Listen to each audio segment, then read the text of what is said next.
Buksan po natin ating Biblia sa Matthew chapter 11, verses 1 to 15. Matthew 11, verse 1. Now it came to pass, when Jesus finished commanding his 12 disciples, that he departed from there to teach and to preach in their cities.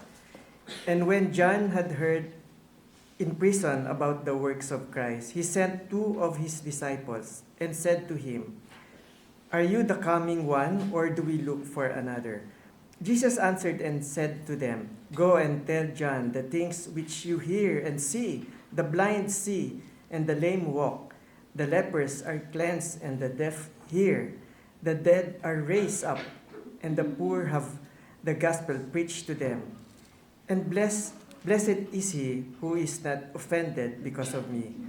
And they departed. Jesus began to say to the multitudes concerning John, "What did you go out into the wilderness to see? A reed shaken by the wind? But what did you go out to see? A man clothed in soft garments? Indeed, those who wear soft clothing are in kings' houses. But when did you go out to see? A prophet? Yes, I say to you, more than a prophet. For this is he of whom it is written, 'Behold, I send a messenger before your face, who will prepare your way before you.' Assuredly I say to you, among those born of women, there has not risen one greater than John the Baptist. But he who is least in the kingdom of heaven is greater than he. And from the days of John the Baptist until now, the kingdom of heaven suffers violence, and the violent take it by force. For all the prophet and the law prophesied until John. And if you are willing to receive it, he is Elijah who is to come. He who has ears to hear, let him hear." Masasabi natin na si John the Baptist ay nasa kalunos-lunos na kalagayan.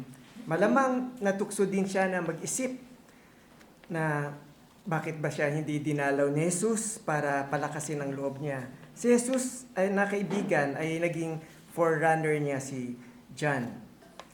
Sinugo niya rin ang mga disipulo niya para tanungin si Jesus kung siya nga ang Mesayas, para din ituro niya sa mga disipulo niya na sundin nila si Jesus. Dahil alam ni John bilang ng mga araw niya.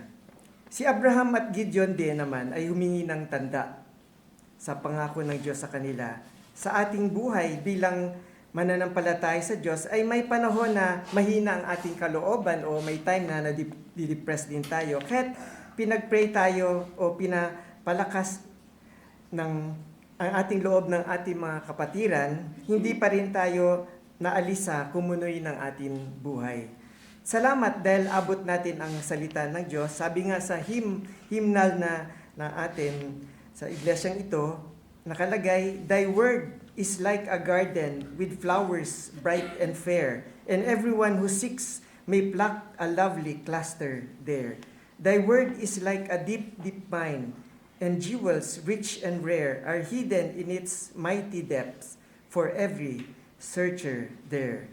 Ang Biblia wala sa kamay nila Joseph o ni Daniel, pero sa atin malapit at nagbibigay ng comfort.